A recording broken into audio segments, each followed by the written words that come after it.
Kia ora. Hello and welcome to the NZ Ahead podcast. I'm Liz, and today I have got a show that I've been wanting to share, wanting to record for many, many months. I'm going to be talking to one of our NZ Ahead community members called Jessie.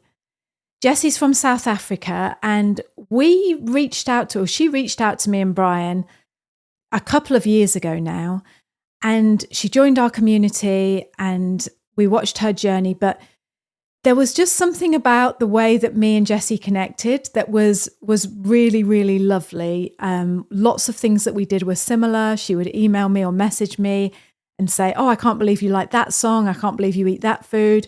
Me and my husband are just like you." And you know, when you meet someone, when you like don't virtually meet them, you meet them online and you think, I bet when I meet this person, we're just going to hit it off. And what you're just about to hear is the first time I ever met Jessie face to face over Zoom and ever spoke to her in real life. And it was just as I imagined. She is such a warm and open and beautiful person. I know you're going to love this show.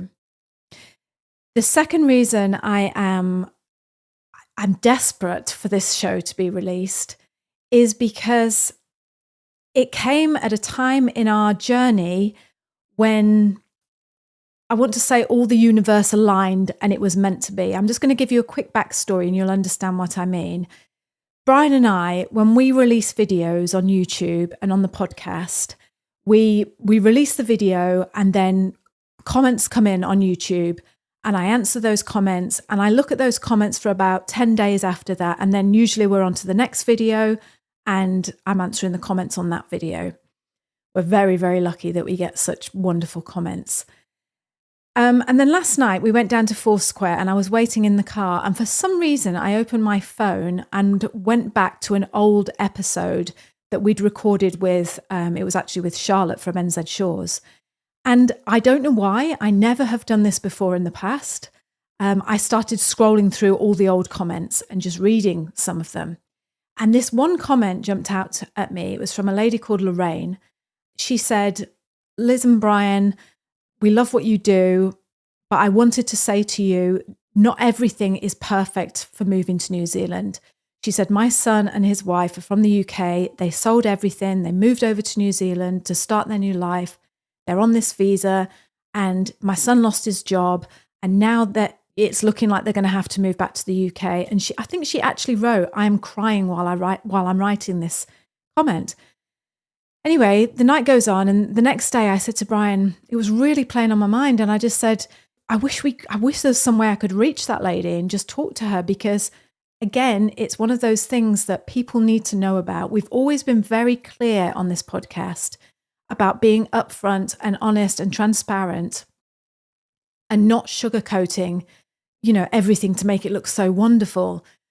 So I said to Brian, wouldn't it be great to be able to get her on the podcast? Anyway, I can't because I don't know who this lady is. She is someone who commented on YouTube. But then when I spoke to Jessie this morning to record this podcast that you're about to hear, her story is very, very similar to what that lady said. And as I was talking to Jessie, it suddenly sparked this thing in my mind that this is exactly what you need to hear. This is exactly what people need to hear right now about the struggles that also come, because we're very, very keen to like highlight people's successes and, bring them up. And so rightly so, but also you need to know the other side of it as well. And when people are struggling, especially if you're struggling and you're thinking, well, I'm sorry, Liz and Brian, it's not all a bed of roses. What about this that I'm going through? Well, what you're about to hear now is about as hard as it gets. And Jessie very, very openly shares about that. And yeah, it was just one of those things that when we finished recording, I just thought, that is the universe just lining up. Like everything happened for a reason. I read that comment, I spoke to Brian, and then Jessie was here with her story. So that's just a little backstory. I'm sorry that introduction took so long, but that's the backstory. I really wanted you to know that, yeah, this is the right time to share this. So please sit back and enjoy this very, very honest story. We've purposely not edited this podcast because it was so raw and so emotional and so real. And that is all we ever want to be, me and Brian. We just want to be real. We want you to feel like we're telling you all the truth that we know, which we always will. And this is about as real as it gets. So sit back and enjoy this very, very honest conversation with the most beautiful woman called Jessie. Got it. Welcome to the NZ Ahead podcast. Everything you need to know about moving to and living in New Zealand. There's a whole world here. So nice to be with you again. We call it Aotearoa around here, bro. You'll be right. We are your hosts, Liz and Brian. Amazing New Zealand in the southern seas. See, that's where I belong. That's home. Jessie, welcome to the podcast. I've waited so long to talk to you. Hi, Liz. Yes, it has been a very long time. 2 years, actually, almost. 2 years of just texting and saying, we've got to do a podcast, and now you're here. Yes. And before we start this Exactly. podcast, before we start this chat, I think it's really important to say, well, first of all, I want to thank you for being here and for sharing the story you're about to share. There's two little disclaimers I want to say. One, we are not immigration. I'm not an immigration advisor. So anything we say here is your story, your personal story. This is by no means way of advice for other people, immigration advice. No. I just need to say that. And two, I've forgotten the second thing that I was going to say. So we are going to jump in and we're going to hear all about your move from South Africa and what's happened in the meantime with you living in New Zealand. So could you just start by introducing yourself and telling me whereabouts you were in South Africa and how you came to want to move to New Zealand? So I'm Jessie. I'm a mum of two boys, two teenage boys, 15 and 17, and a wonderful husband. And we were living in a town called Bonomi in South Africa, which is a lovely town to be in Johannesburg area. And we thought about moving to New Zealand quite a couple of times and stuff, but we never had anything like we need to go. You know, there's something that happens that is like, okay, no, it's time, we need to go. So it was always in the back of our minds. And we kept watching videos about it and seeing a whole lot of things. And then the one year in 2022, just after our borders in South Africa opened up, it was December and we sat without electricity at our house over Christmas for 3 weeks. And I just said to my husband, I cannot do this anymore. I cannot do this, because we had load shedding in South Africa, and where they just switch your power off and you can sit for 2 hours, you can sit for 2 days. You don't know. So they have a schedule, but they never stuck to the schedule. And I just said, I can't live like this. I can't live with this uncertainty. I'm unhappy living with the fact that you're scared to always go out late at night and go and do things and stuff like that. Look, it's not terrible. You learn to live with it, but I don't want to live like that anymore. I don't want my kids living like that. Mm. So we sat without electricity and we had very limited data. And we were watching one of your videos, and I just said to my husband, let's just do it. Let's take the first step and let's just see if you qualify and take it from there. And we did that and we qualified, and we were like, oh my gosh, now you have to carry on. You know, that approval is what we wanted. And so we sold everything we owned and, packed up everything, moved over to New Zealand. And it has been such a journey. It's been such a journey. Before you carry on, and I'm sorry, I'm going to interrupt you because I just need to just clarify things. Why was your electricity turned off? So in South Africa, there's a thing which they call load shedding. So it's not like here in New Zealand we have multiple different kinds of electricity networks and choices of places that you can use. South Africa only have one. I don't want to mention their name, but they only have one provider, and the grid gets overloaded. And then what they do is they will cut off certain areas in the country for a certain amount of time, depending on how much they need to release the system. Yeah. So it is, you could be cut off for 2 hours 3 times a day, or you could be cut off for 4 to 8 hours twice a day. So, sorry, sometimes you'd sit without electricity for 8 hours of the day. The worst for me, which was, I didn't mind during the day, it was at night, because if they cut it off at night, we have no alarm system. Your electric fence isn't working. You know, all your protection is being taken away. So everything that you use to protect yourself is gone. So you don't sleep. I was sleeping really badly because I was scared, because you just don't know. And did they give you any warning that it's going to be turned off? So they do have a schedule. Lovely South Africa. So they do have a schedule which they used to give you, and it used to tell you what time your area was going to go off and everything. 90% of the time that did not work. They would switch it off an hour before they were supposed to, or they'd only bring it back on an hour after they were supposed to, or sometimes it won't go off on the time they scheduled. It'll go off on a completely different time. So it was just, we weren't sure. Right. It was just uncertainty all the time. This was years. This has been years that it's not anything new. It just got worse and worse and worse. It's funny how you don't know things about certain countries, isn't it? I never, ever knew that about South Africa, ever. So going back to you and your husband and your 2 children, what do you do for a job and what does your husband do for a job? And did you get your application approved on your job or your husband's? Can you just tell us about your work side of things? Yeah, sure. So my husband is a heavy diesel mechanic. He was working for my brother at the time in South Africa, because he has a plant hiring business.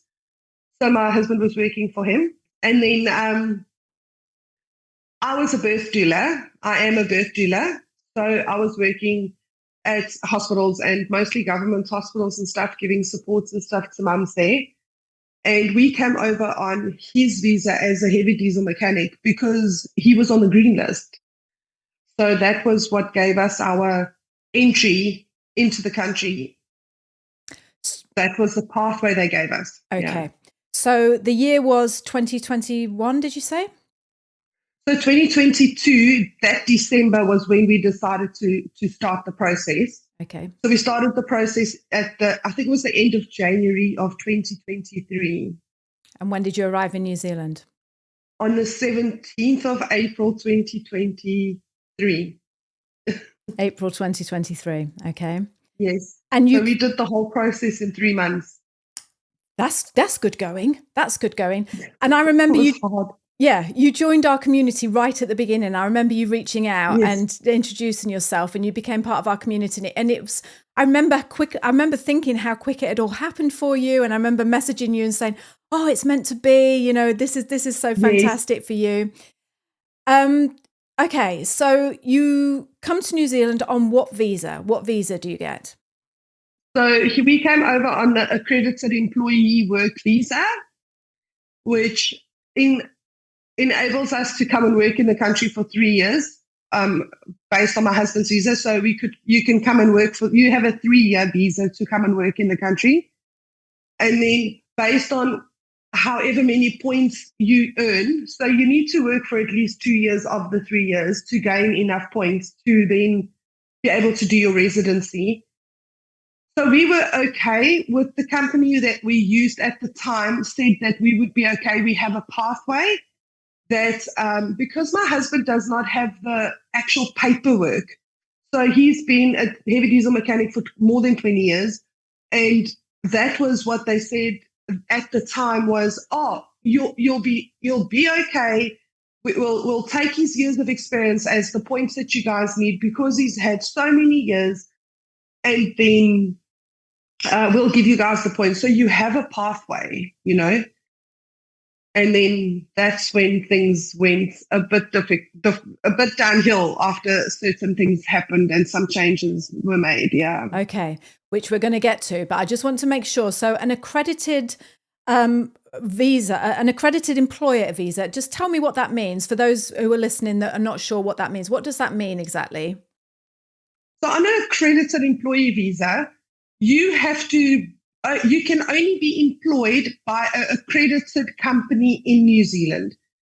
So you cannot work for just any company. They have to be accredited. So they have to have gone through the process of becoming accredited and having tokens available. So they get a certain amount or apply for a certain amount of job tokens. So the first company that we came to, they had a token available, which they were so amazing and said, hey, listen, we want to take your husband. We're so happy to have him on board.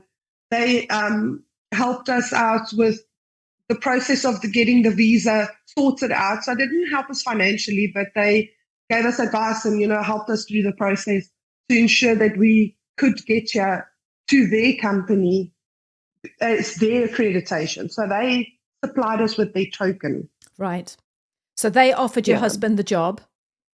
Yes, you have to have a job offer. Yes, to get the visa. By an accredited company before you can even apply for your visa. Got it. Right. Okay. So you're all set up. You've got this job offer. You're coming over on the accredited employer visa. Your husband was told that his work experience, the years that he's been doing this job, counted towards the points you needed, which is very similar to Brian, actually, if I remember rightly. I think Brian didn't have the right qualification, but they said, that he had the years. So what do you do? Do you sell your house? Do you tell your family? What do you do with your house and everything? So we didn't own a house in South Africa. We were renting from people that had become like family to us for many, many years on a big lifestyle block that we stayed on with them. And so that was something that we didn't need to do, but that was a concern in trying to figure out the finances around having, coming to New Zealand is not cheap. So from South Africa, you're looking at just our flights were almost $6,000. About $6,000 just for the four of us one way from there to here. So what we did was we sold our vehicles and we sold everything we owned, basically. We were going to bring over a cube or a container with some of our things in, and we just couldn't because we needed to sell absolutely everything. So found homes for our animals. And yes, just that's all we did is just sell everything. My husband was into biking and a lot of things. So my kids had a lot of like quad bikes, and we were into camping and fishing and stuff. So we had a lot of those kind of things, which were quite valuable, which did help. But yes, essentially we have nothing left in South Africa, and we came over with only the bags and the weight that we were allowed to bring over. Okay. Got it. So you've sold absolutely everything to move over here to make your dream happen. Yeah. Whereabouts did you move to in New Zealand? Where are you? We are in Hamilton, New Zealand. Hamilton. Happy to be in Hamilton. Yeah. Yeah. It's great. I love the area. Yeah, me too. Yes, I do. Oh, I love it. So we were lucky. I'll just have to add. So we had friends that had immigrated here about a year before we decided to come over. So when we came, they offered for us to stay with them for a little while, just as a soft landing to find our feet. So that was a big help for us as well. I just have to add, I think it would have been much harder and we probably wouldn't have been able to make it had that not been an option for us. So that was something that really helped. That we were there by then for about a month. Right.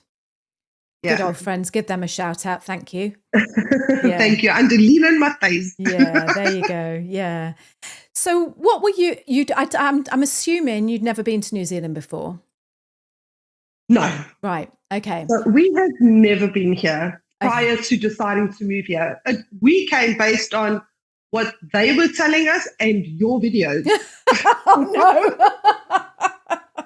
We were like, every time we had a question, we were like, let's just go and see. I'm sure Liz and Bri have a video on something like this. We'll go look for it. And you have just reminded me of my second thing that I said to you. I've got two things to say at the beginning of this video, and I forgot the second one. The second thing I wanted to say is right from the go with this channel, at this podcast, all our videos, anything I ever write, whatever, any content we ever put out, we always try and be as honest and as authentic and real as possible. And the story we're about to share here, the reason we're sharing this story is because you have had a hard time. You're going through a hard time. This is the reality. This is what your reality looks like. And we need to share that. And that's what I wanted to say at the beginning, because it's a huge compliment to me and Bri when people say, do you know what? You guys don't sugarcoat everything. You know, you keep it real. And that is the biggest compliment anyone can ever say to us. And that's what we're doing here today with your story. So that's what I wanted to say, but I forgot to say because I was so nervous. Yep. So going back, what did you want from your move to New Zealand? In your mind, what was it you wanted when you moved to New Zealand? We just wanted better opportunities for our kids and for them to have the opportunity to have opportunities, if that makes sense. There are no opportunities in South Africa, unfortunately. My younger sister had such a wonderful school life, and she studied so hard, and she got the best marks at school. And she was trying to become a doctor, and she just couldn't, because there's no opportunities there. There just isn't. And I wasn't prepared to let that be the situation for my kids. They deserve better. They deserve a life and not just doing whatever they have to do to survive. I needed them to be able to do what they want to do. Right. Yes. So thank you for answering that. That was on the spot question, but okay. So you get to New Zealand. Tell me what happens. So we get the most amazing company that my husband started with. They helped us to just get our first home set up, did a lot for us. And we were there. So we got you in April, and he started working, I think that end of April. And then the next year, so last year in May, they let us know that unfortunately the company will be closing down. The company is liquidating. So the company liquidated. Unfortunately, that was a massive blow for us, because we were in a very difficult situation, not knowing what's going to happen. Do we have to go back to South Africa now because, he no longer has a job and so on. So luckily, immigration were like, listen, you've got time. You need to just find another job. And we did. He eventually did find another job. The process involved with that was very, very hard, because in the same time, there were changes made to the immigration's processes and to the accredited employee work visa, which then made it very hard for us to get the variation. So on an accredited employee work visa, your visa is stipulated to a certain company. So you're only allowed to work for that specific company. So when you need to go to a different company, you need to do what they call a variation, which is change your whole visa to the new company. When we did that, we realized that we no longer have a pathway, because they're not accepting years of experience anymore as like points to help you for towards your residency. You have to have paperwork. That was hard, because it took us 8 weeks of not knowing whether you're going to have to go back home you don't know we don't know what the process is in New Zealand. Do they come and fetch you at your house and load you in a van and send you to the airport and tell you need to leave? You don't know. You don't know what the process is. So it was very tough. We were very lucky. There was a lady that took up our case and understood what we were going through. And she said, look, I'm willing to help you guys. You've come so far. Let me see what I can do. And she got our variation approved for us. And we started at the new company. And we thought, oh, thank you so much that someone in there just saw us. Sorry, and not us as a number, but they actually saw us and what we were going through and were willing to help. So we got that variation approved. He started working at the new company. The new company, then after about a month of being there, they cut the hours of the company down because they weren't with the whole company, being in recession and everything like that. They just were not getting the amount of work in that they used to. So they cut our hours and things down, and then eventually he was there for 4.5 months, and 5 months they let us know that they will be making him redundant.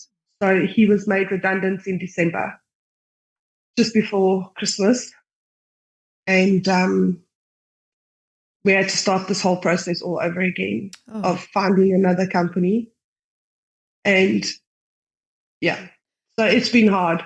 It's been so hard because you don't have the paperwork.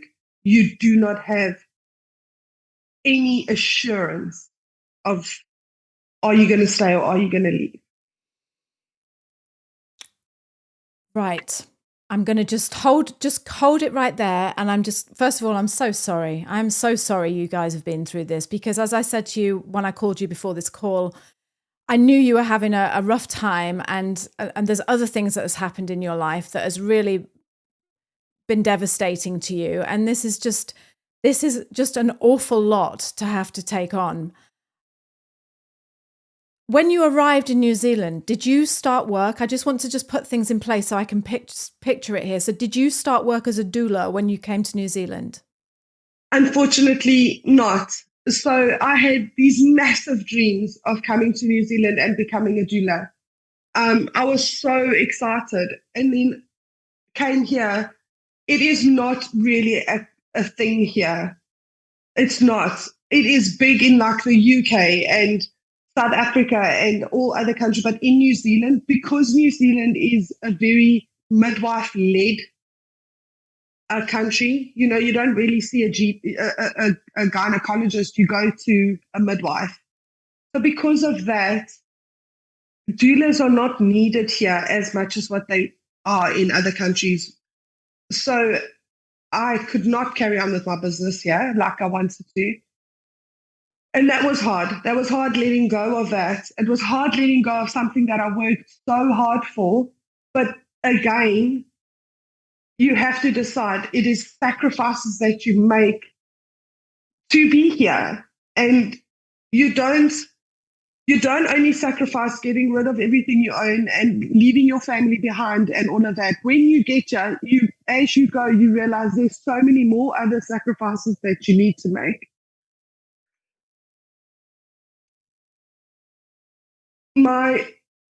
When Tianis was going through the second job, when they were cutting hours and so on, during that time in September, at the end of September, my father also passed away in South Africa.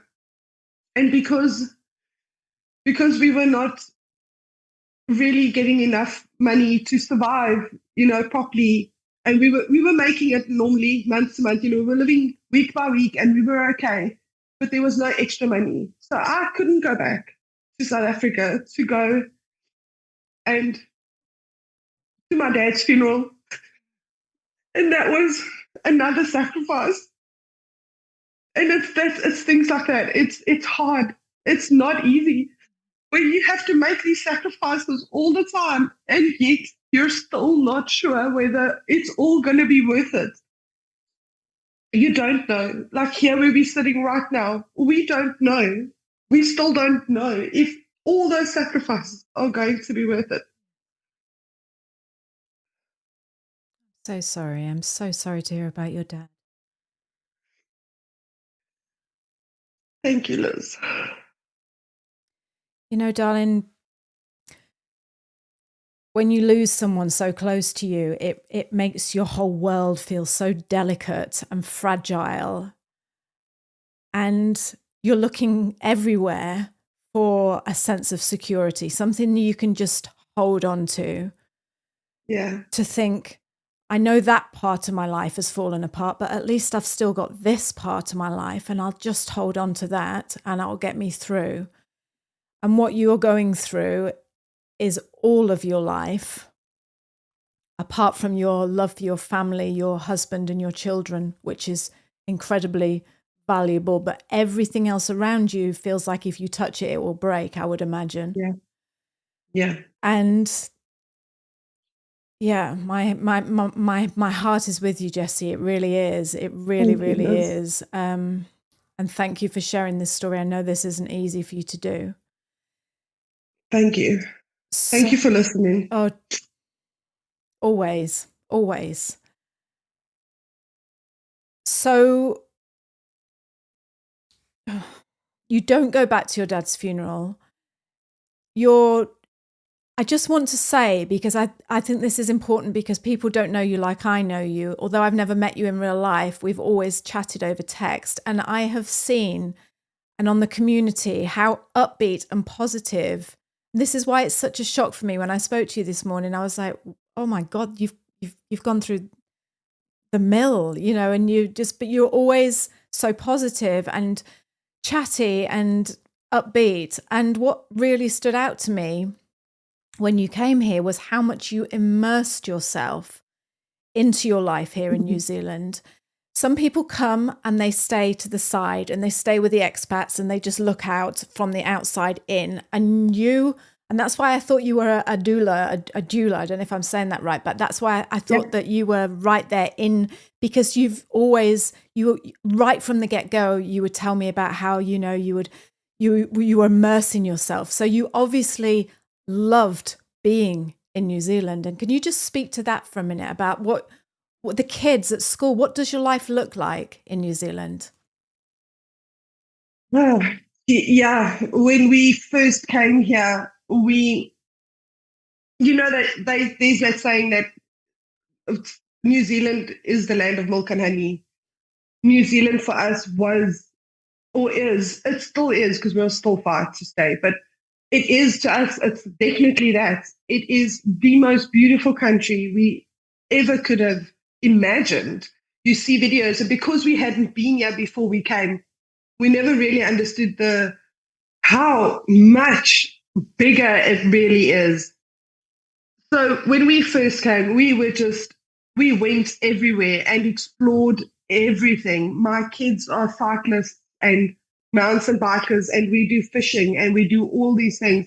So we did so much in the beginning and just wanted to see so much of the country, and just I've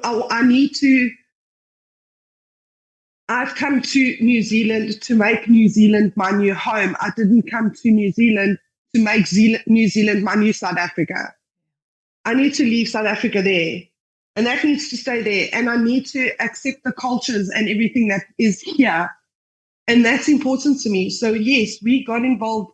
We went to a marae. We did all these things to learn, what does this country have to offer us?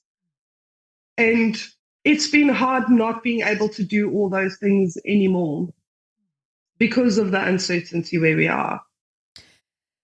And the kids are happy? So when we came, our kids just absolutely flourished. I thought it was we're very family bound. My kids, I have a big family in South Africa, and it was hard for them to leave. And when we left the airport that day, I'll never forget, my husband turned to me and he was like, what are we doing? What have we just done? The minute we climbed on that plane and left our family behind. And then within 2 months of being here, we were like, this was it. Our kids fit in here like they had been here their whole life. They absolutely thriving at school, which is amazing. They just, if you have to ask them now, they won't go back. Definitely not. I thought I was going to get that answer. I thought that answer was going to be that. So just to be clear, you're here. This is the second job your husband got. And at Christmas, he was laid off. They put down his hours because they weren't getting the work. So am I right in thinking that you were brought over on a accredited employer visa and was told that, no, you don't need the, you don't need the experience. Sorry, not the experience. You don't need the points, the paperwork, the qualifications, because you've got you your don't experience. need the qualification. Yeah. Right. And now you're here in New Zealand and they changed the rules. So those rules don't just apply to new people that are coming over. They also apply to people that are halfway through the visa that they came over on. Is that right? Yes. Yeah. Because if you had already applied for residency and are in the process of that, then the changes will not apply to you. But if you have not, any changes that happen by immigration or any changes that they make happens to you, the changes apply to you as well until you do your residency. So some of them do not, because these changes were only the ones that affected the accredited employee visa. So any other changes for like the skilled migrant visa and all the other visas, those changes don't apply to us. These were only the changes that were done on our visa. Right. Yeah. So did you like try and get in touch with them? What happened? Because I would imagine how long have you got left before you have to like leave, or did you have to start again? Just tell me what happened then. What did you do? So after my husband was laid off in December, we started looking immediately for another job. Immediately, he went to a couple of interviews and things like that. But because of some of the changes, a lot of the companies also don't want to employ people that do not have the qualifications anymore, because they know that if I employ you, you don't have the paperwork, so you don't have a pathway to residency, which means I'm going to have you here for 2 or 3 years and then you're going to leave. You know, if things don't change and you don't have a pathway, what's the point of me? So that made it even harder, because now you're sitting without the papers.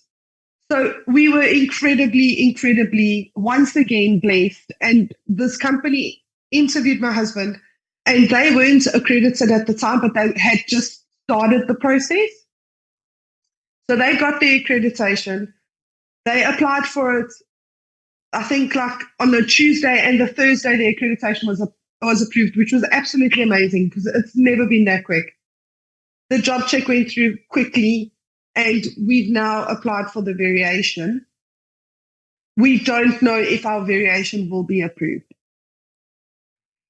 Our variation will only be approved if immigration feel that we have a pathway to residence. So we're waiting. There's nothing we can do now. And they don't give you a time. They don't say, hey, listen, you've got 6 weeks or you've got 2 weeks. They can come to you at any minute and say, your time, there's nothing, you don't know. And that's the worst of it. I don't know that they will walk in here tomorrow and be like, hey, listen, it's been 2 months now, it's been 3 months, time's up, you need to go. You don't know. I think as long as you're in a process of doing something, they're not just going to, I get it, they're not just going to stick you on a plane and send you back to South Africa or send you back to your country. I doubt that they will do that. As long as they understand that you are trying and there is a process and you are busy with something, they will give you the time needed. But I also understand from their point of view, they can't leave you here for a year. You can't be carrying on doing nothing for 6 months. So, yeah, we don't know. So the employer that you've found now, It's retraining you? It's retraining your husband? Or when you say trying to get the changes made, what can you just explain what that was? No. So they applied for the accreditation. Got it. Right. So we were waiting for that to come through, which has now come through. Right. So they are accredited now, which means they can hire him. So we got that, and we've now applied for the variation, which is the changes that. So when you do the variation, you apply at immigration. Sorry. No, it's fine. So you apply at immigration for a variation on your visa. Then immigration sits and looks at your situation and looks at, you're going from one job to another job, and will you still have a pathway to residency? Is there anything you can do to, still be able to stay? And then based on that, they will decide whether your variation gets approved or whether you get declined. If we get declined, I don't know how much time they give you. I don't know. If it gets declined, you can appeal it. But that's just more time of uncertainty that you're sitting with. So we don't know. So at the moment, we're just waiting for that variation to be approved. If it does get approved, my husband we can do an extension on our visas for another 2 years, which then gives him another 2 years of working, which should then give him enough points for our residency. But he will have to go and study to become a vehicle inspector, because that's the only other option, which is fine. He's willing to do that. So unless they change it. So if he goes to study to be a vehicle inspector, that gives you a pathway to residency, is what you're saying. Yes. How much does that cost to study to be a vehicle inspector? So you can do the first course. There's 3 courses that he will need to do. The first one is about $1,500, give or take, to become just a normal vehicle inspector. But because he is a heavy diesel mechanic, he will have to do the diesel side of that as well. And that's, I think it's $2,500 is the second one, and $3,000 is the third one. And he's only got 9 months to do it in. Right. That's a lot of money as well. It's a lot of money. It is, because then straight after that, we will immediately need to do residency. Yes. Yeah. Are you working, Jessie? So yes, I am so thankful to say that I have been given the opportunity to do only for 6 months at a company here in Hamilton. And that 6 months is going to be massive for us, because it is a full-time work. Because I have been doing, I have been working while I've been here, but I've been doing relief work at kindies. Right. So go in and help at kindies. So that's what I've been doing for the last 2 years, but it is very unstable. And what are you doing now for 6 months? What have you been taken on as? So I have been taken on as a service division, to work in the service division of Nissan. So I used to work in the service division at Land Rover in South Africa. So I am looking very forward to getting back into that world. I'm so excited. Yes. And just getting back to the grind and feeling like, like the ball is the moss is falling off a little bit, the moss is falling off. The traction is now sticking to the ball, and we are getting somewhere. Yes. Yeah. And that goes back to what we were just saying earlier, doesn't it? About just that stability, because you want New Zealand to be your home. I know you do. It's obvious that you've devoted everything to New Zealand. You've given up everything in South Africa, and you've devoted everything to this country, and you want to stay here. And as I was saying to you earlier, this is so weird, because I was reading a comment from a previous video that I did with Charlotte from NZ Shores. And it was a lady called Lorraine, and she was saying, she'd written in the comments, about how her son had come over from the UK, sold absolutely everything, got a job over here, taken a massive pay cut. And in between him getting on his path to residency, immigration changed their rules. And now it's looking like he's going to have to go back, and there's nothing that they can do about it. And when I read that comment, I was speaking to Brian this morning, and I said, we need to tell people about this. You know, this needs to be highlighted, and people need to know. And so when you reached out to me this morning and said, look, this is what's happening in my life, and I'd like to share it, it was like everything, just like the universe was going, ta-da, you know, this needs to be here. So grateful that you're here to share this story. I'm sorry that you're going through this, but also it's inspirational, Jessie, because Thank you. To me, I think it would be so easy to just think, oh, do you know what? It's obviously not meant to be. Sod this, I'm going back. Have you ever thought that? Have you ever thought, do you know what? No, okay, I'll leave. I must be honest. When the second company when the second company turned around and said, hey, listen, you know, we're making your husband redundant, I was like, you know what, I just cannot go through this again. I can't. It feels like, you know, and I don't want to say this because I don't want New Zealand to come to me and be like, hey, you know, to me, it felt like, if you don't want us here, we'll leave.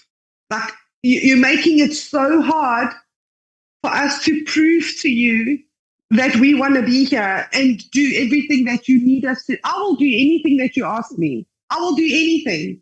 Just don't send me back. Don't send me back to where I will have no life. So I did at one stage think that was our only thing, but it's not an option. It's not. That is not an option. So no, I don't want to leave. I'll fight. I told my husband I will probably be that person that'll tie herself to one of the flagpoles at the airport and be like, no, you know, because we just love this country. We just love the people. We're so happy here. Yes. Just give us a chance. And I feel like sometimes when they make some of these changes, there should be, I'm going to just put this out there, I feel that there should be a division within immigration where you can go to them and tell them your story, and then have your story individually looked at and let them then determine, you know what, these people have gone through everything and they've given up they've really tried and they've done everything that's been asked of them. So let's help. That's missing. And it's really sad because we've seen so many friends leave because of the changes that were made. And because they don't have the will to fight anymore. You fight for 2 or 3 years and it's expensive to fight. It doesn't come free. It just gets too hard after a while.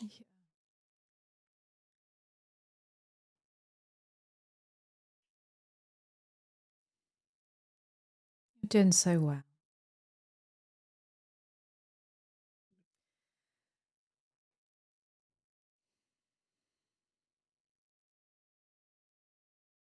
We'll be okay. We'll make it. I have a feeling you will. Jessie. Because I was going to say, because you're not willing to accept anything less. Definitely not. No. Definitely not. I have come too far and I have given too much, not only of my family, I've given too much of myself to New Zealand to turn around and walk away. I can't. Talk to me about your Kiwi friend that you told me about that's like your brother. Oh, he's absolutely amazing. He was working at the same company that my husband first worked at. And they just took us under their wing and absolutely showed us life what New Zealand's really about. They are proper Kiwis. And even he was like, we cannot imagine having to say goodbye to you guys. They call us their Stafafano, and we're here to stay. And that they are finding it hard to accept that you're in the hands of someone, your life is in the hands of someone else. So they're helping us out tremendously, getting through most of these things. And I would never be more thankful for having been blessed with the people that we have in our lives in New Zealand now. They've become our family. We have a couple of people that are here that have truly, and when I say family, I mean truly become family. And I can't imagine having to say goodbye to that again, you know? You say goodbye to your real family in the country and then come here and you build a life and then have to say goodbye to that again. It's just too much. Johnny and Katie, you guys have made our lives so rich being here, and the positiveness, and I think that's the big thing, is that they are very positive for us. When we feel like we're on our last and we just need to give up, that's when they step in. They're like, no, this is not acceptable. Now we're going to do this, and now we're going to do that. And we've needed that. Everyone needs a Johnny in their life, don't they? Hey, definitely need a Johnny. Yeah. I'm sorry, guys, you can't have mine though. You know, Jessie, I was thinking when you were talking, and I just thought back to, you know, the people that came over here, that, you know, the very, the early people that came over from the UK and from all over around the world, and they sacrificed so much. They got on a ship. I mean, we've heard so many stories from fifth generation Kiwis that, you know, they got on a ship and they sacrificed everything. They over here living, you know, digging roads and everything that made this country great, and all the sacrifices that people made and worked together. And it's so easy nowadays to think that you just put an application in with your visa, you sell your house, you get on a boat, you know, you put your things in a shipping container, you come over, you get a job, the kids go to school, and oh, look, we live in New Zealand now. It's easy, isn't it? Like, you know, and to hear a story like yours and to sit and watch what you're going through and bringing the wealth of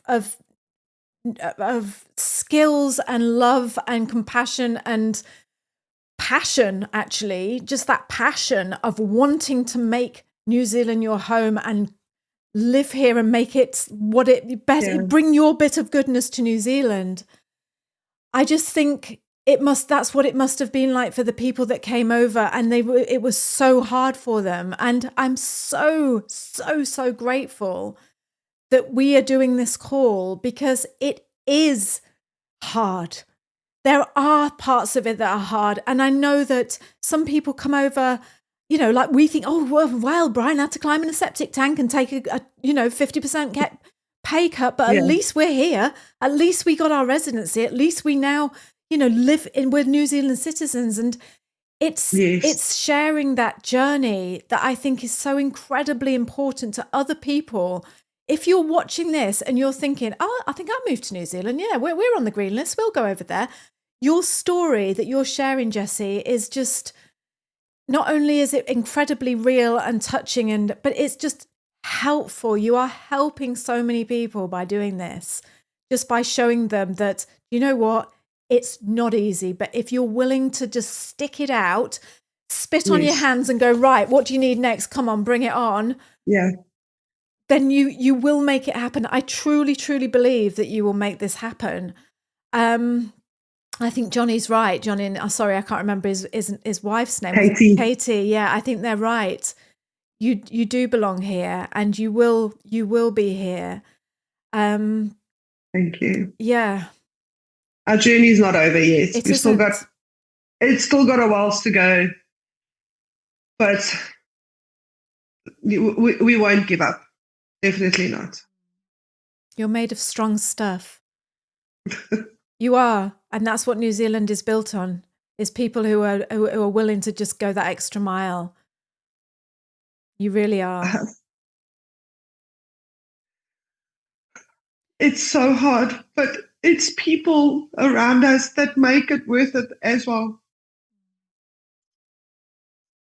It's such a hard journey that we're going through, but it is also, it makes us who we are, and it makes us appreciate so much. It makes us appreciate every little bit of goodness that we do get. So if this variation gets approved, then it would be the next year would be either us doing an extension for 2 years or doing the studying so that my husband can. So these studies that they've asked him to do, the vehicle inspector and those kind of things, is that he will have qualifications then in New Zealand, which will count towards the points needed for us to do residency. Okay. So at the moment, waiting for the variation. Yeah. If that variation gets declined, we just start the next fight and find out what steps will be involved in the next part of trying to stay. But we don't know what those would even look like. Oh, I really hope someone from immigration watches this video, Jessie, and goes, right, okay. Tick. Even myself. Yeah. Yes, even myself. Just give us a little bit of a break. Yeah. We've been through, it's been hard, and we've done everything that they've asked. You know, we do everything. My husband gets upset with me so much because I'm on his case the whole time. Every time we drive, so I'm like, speed limit, speed limit, speed limit. He's so upset. He gets so upset. He's like, goodness woman, let me just drive. But that's because we just don't want to put a foot wrong. Yeah. You don't want to do anything wrong. We just want the chance to stay and be here and call this home without the worry of the monkey on your back the whole time. Yeah. Yeah. You need a break, sweetheart. We need a break. Yes. And we've got so much to offer. It's not like I'm telling you to take me, but I've got nothing to offer. We've got so much to offer. Yes. Yeah. So before I let you go, is there anything that I haven't asked you or talked to you about? I'll just pop this under my on my shoulder. I'll walk down to Wellington and I'll just knock on the door and go, excuse me, I've got something to show you. This YouTube channel, look, there you go. Watch this. I wish I could just climb through the screen for a start and just give you a big hug. I just hope you can feel my love that I'm sending to you. I really do. I do. Yes. I do. And I always have. You guys have been such a big part of our journey here. And I know that I don't always jump on the Slack group when, all the time and stuff, but I watch everything, and knowing that you guys are there and, that it just feels like home. When we sit here and we're stressed and we don't know what to do, we're like, oh, let's just watch a video, because it just constantly reminds us of why we were here. And I appreciate that. You do an amazing job, Liz and Brian, both of you. I don't think you guys understand the impact that you two have on other people's lives. I don't think you guys understand how much of an impact you make. Jessie. Thank you. I do also just want to add that we had different agents when we came over here that were not the best people to use. I'm not going to mention names. But I will say that we've recently just bit the bullets and said, we're just going to New Zealand shores. They need to deal with this now. And they've been incredible. Fabian has been incredible at keeping me calm. And when I feel like I'm going to just go down the rabbit hole, he'll be like, hey, listen, we've still got this, we've still got this. He's been amazing. He absolutely has. And it makes a difference. It makes a difference when you know that you are using the right people to help you. Yeah. We did this on our own for so long, and it makes it harder. Don't do it on your own. My suggestion, I'm not giving immigration advice. I'm not allowed to give that. But I am saying, try not to do it on your own. If you can, get people to help you, because you don't know what it looks like once you get here. That's such good advice. Thank you for sharing. And I'm so glad that he's lovely, Fabian. He's absolutely lovely. He's a sweetheart. He is a sweetheart. He's a very calm person, isn't he? So yeah, I'm so glad that you're in touch with them. Jessie, thank you so much for being you, for coming to New Zealand. It's funny, when you reached out to me all those years ago, that just seems like such a long time now. When you just know, you just think, I just have got a connection with this person. I just know, and it's weird, isn't it? I don't know what that is, but it's just beautiful. And we always say this, me and Brian. We're so lucky. We're so lucky that we've got this community with all these lovely people in it. And you just think, I just think it just like a big magnet. Like it just attracts, just kindness and just loveliness. And I'm always so grateful. I'm always so grateful. And I want you to know that you are not alone. You are not alone. And I know that people who are watching this and listening to this podcast will feel exactly the same as me. And they're rooting for you. I know you're not allowed to say that in New Zealand because it means a different word, but they're cheering for you. They're absolutely, they're with you. New Zealand is with you. Thank you. I'm sending you all my love, and I will, if I can I ask you to come back onto the podcast and give us an update in 6 months, and when you're sitting there or saying to me, do you know what, Liz, we're through. Yeah, I would definitely love that. I would love to do that. Whatever that outcome would be, I would love to do that. Thank you so much. And thank you so much for being so brave and being so honest and real and authentic and just telling your story the way it is. Thank you, Jessie. Thank you. Thank you for listening, and thank you for putting it out there and just being real, always being real. Oh, thank you, darling. Thank you. Thank you. Okay. I'll speak to you soon. Okay. Bye. Thank you so much for joining us on the podcast this week. We have loved having you here with us. If you love this week's show, please share this with your friends. Send it to anybody you know that wants to think about moving to New Zealand, and get on over here yourself. And tell them how brilliant it is as well. And also, if you haven't signed up for our free 5-day video guide showing you what life is really like in New Zealand, then go over to the website and sign up. You are missing out. This is brilliant. Go over to www.nzahead.com/free and we will send you 5 days worth of videos about what life is like in New Zealand. You are going to love it. So one more time, that website that you need to sign up for the free 5-day guide is www.nzahead.com/free. So we're going to see you next week. Until then, have a great week and we'll speak to you soon. Bye. Bye. Say bye, girl. Bye. Bye.